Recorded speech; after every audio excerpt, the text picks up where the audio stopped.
سوالات ہیں آپ سے. ایک تو یہ کہ تمام فرقے اور جو گروہ ہیں اسلام کے اندر، جو ہمارا اسلام ہے اس کے اندر جتنے بھی گروہ ہیں، اہل حدیث ہو گئے، دیوبندی یا جو بھی ہوتے ہیں، حنفی اور مالکی جتنے بھی ہیں، ان کی تعلیمات اور ماخذ جو ہے وہ ایک ہی ہے، قرآن اور حدیث سے یہ اخذ کرتے ہیں. اختلاف یہ کہاں پہ کرتے ہیں پھر؟ اختلافی نقطہ جس کی وجہ سے یہ ایک دوسرے کے سے بہت دور ہو گئے ہیں، وہ پوائنٹس کیا ہیں؟ پہلی بات تو یہ ہے کہ یہ جو آپ نے گروہ گنوائے ہیں یہ مسلک ہیں، حنفی، مالکی، شافعی، حنبلی، سلفی. اصل خرابی ان میں جو تلخی ہے اور ایک دوسرے کو برداشت نہ کرنا، ایک دوسرے کو لیے تکفیر کے فتوے دینا، یہ خرابی ہے. مسلکوں کے اختلاف میں کوئی خرابی نہیں ہے، اور یہ مسلکوں کا اختلاف بالکل سمجھ میں آ جاتا ہے کہ قرآن سے اور حدیث سے، سنت سے استنباط کرتے ہوئے ایک شخص ایک رائے نکالتا ہے، ایک شخص اسی سے دوسری رائے نکالتا ہے، اور یہ دونوں رائے ہوتی ہیں مبنی پر خلوص اور اخلاص. مثلا میں آپ کو ایک واقعہ سناتا ہوں. ہمارے ایک بزرگ تھے ڈاکٹر عثمانی مرحوم، ان کے نام سے وہ ایک جماعت بھی حزب اللہ موجود ہے، وہ ایک علیحدہ مسئلہ ہے.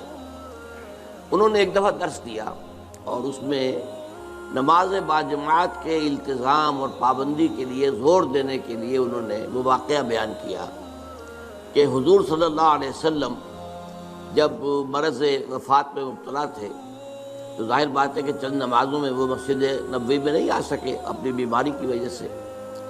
جیسے ہی ذرا طبیعت بہتر ہوئی تو آپ آئے، اور آپ نے اس وقت سہارا لیا ہوا تھا حضرت عباس رضی اللہ تعالیٰ عنہ اور حضرت علی رضی اللہ تعالیٰ عنہ. ان دونوں کے سہارے سے آپ مسجد کے اندر آئے. تو حضرت ابو بکر نماز پڑھا رہے تھے، وہ پیچھے ہٹنے لگے کہ حضور آگے تو آپ نماز پڑھائیں گے. تو آپ نے اشارت سے کہا نہیں تم نماز پڑھاؤ، اور آپ بیٹھ گئے حضرت ابو بکر کے پاس. بہرحال باقی واقعہ میں بیان نہیں کر رہا، اس سے انہوں نے استنباط کیا کہ دیکھیے نماز باجماعت کی اہمیت یہ ہے کہ حضور اس حال میں بھی، جبکہ آپ چل بھی نہیں سکتے، بمشکل 2 افراد کا سہارا لے کر آ رہے ہیں، پھر بھی آپ نماز باجماعت میں شریک ہوئے. میں نے ان سے بعد میں عرض کیا کہ ڈاکٹر صاحب میں اس حدیث سے ایک اور نتیجہ نکالتا ہوں، اور وہ کیا ہے کہ نماز باجماعت سے صرف مریض ہی مستثنیٰ نہیں ہے، اس کے تیماردار بھی مستثنیٰ ہیں. حضرت عباس اور حضرت علی جو ہے وہ گھر کے اندر موجود تھے، مسجد میں تو نہیں آئے، وہ بیمار نہیں تھے، لیکن چونکہ وہ بھی حضور کے تیماردار تھے، حضور کی دیکھ بھال کر رہے تھے، تو گویا کہ ان کے لیے بھی اس وقت نماز باجماعت میں شریک ہونا لازم نہیں تھا. اب دیکھیں واقعہ ایک ہی ہے، اس سے ایک نتیجہ یہ نکل رہا، ایک نتیجہ یہ نکل رہا ہے. اس میں خلوص کی بنا پر لوگوں نے اختلاف کیا، اور اختلاف کی وجہ سے کوئی مسلک وجود میں آ گئے. یا ایک اور مثال میں آپ کو دیتا ہوں. حضور کی ایک حدیث ہے صلی اللہ علیہ وسلم کہ جب بھی مسجد میں جاؤ تو 2 رکعت جو ہے تحیۃ المسجد پڑھے بغیر مت بیٹھو، یہ مسجد کا حق ہے. آپ مسجد میں گئے ہیں 2 رکعت پڑھیے. ایک طرف تو یہ حدیث ہے، ایک طرف یہ حدیث ہے کہ سورج کے نکلنے کے وقت جب تک سورج پوری طرح نکل نہ چکے کوئی سجدہ نہیں ہو سکتا. فجر کے بعد فجر کی نماز کے بعد سے لے کر سورج کے پوری طرح طلوع ہونے تک کوئی سجدہ جائز نہیں. اسی طرح عصر کی نماز کے بعد سے اور سورج کے غروب ہو جانے تک پوری طرح کوئی سجدہ جائز نہیں. اب کیا کریں؟ اب اگر ایک شخص عصر کے بعد مسجد میں آیا ہے، اب مسجد میں مغرب کی نماز میں ابھی 10 منٹ ہے، 15 منٹ ہے، کیا کرے؟ وہ کون سی حدیث پر عمل کرے؟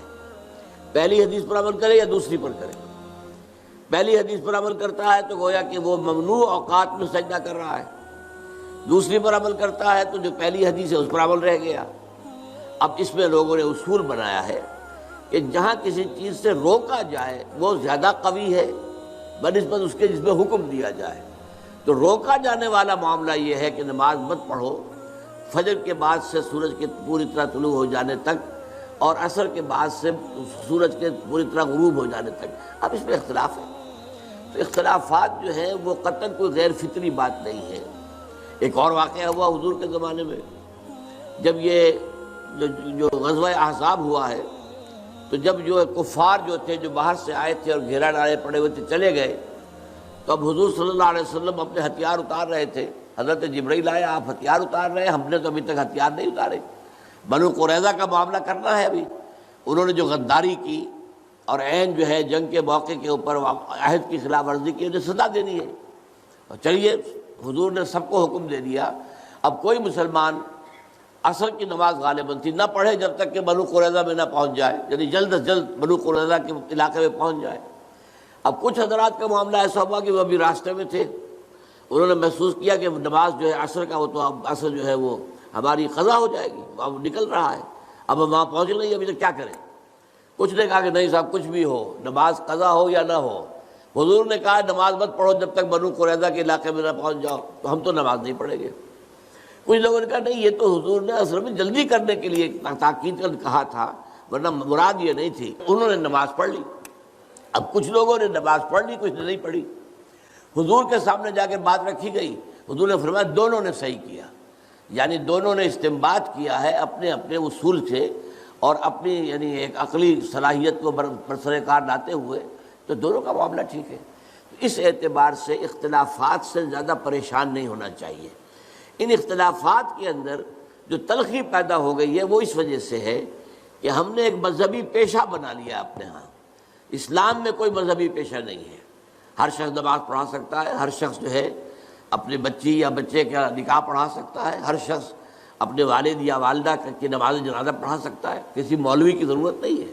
لیکن ہم چونکہ پڑھتے نہیں، دین ہم نے سیکھا نہیں، ہم نے دنیاوی علوم حاصل کیے ہیں، تو ہم نے ایک پیشہ بنا لیا۔ وہ پیشہ جو ہے، اور پیشے کے اندر ظاہر بات ہے کہ پھر آپ کو معلوم ہے کہ وہ تلخیاں پیدا ہو جاتی ہیں، جس کو آپ کہتے ہیں پروفیشنل جیلسیز، یہ پروفیشنل جیلسی از اے رول۔ تو اس وجہ سے زیادہ خرابی پیدا ہوئی ہے، ورنہ ان مسالک کے اندر کوئی خرابی نہیں ہے، یہ استنباط کے اختلافات ہیں اور خلوص کے ساتھ کیے گئے۔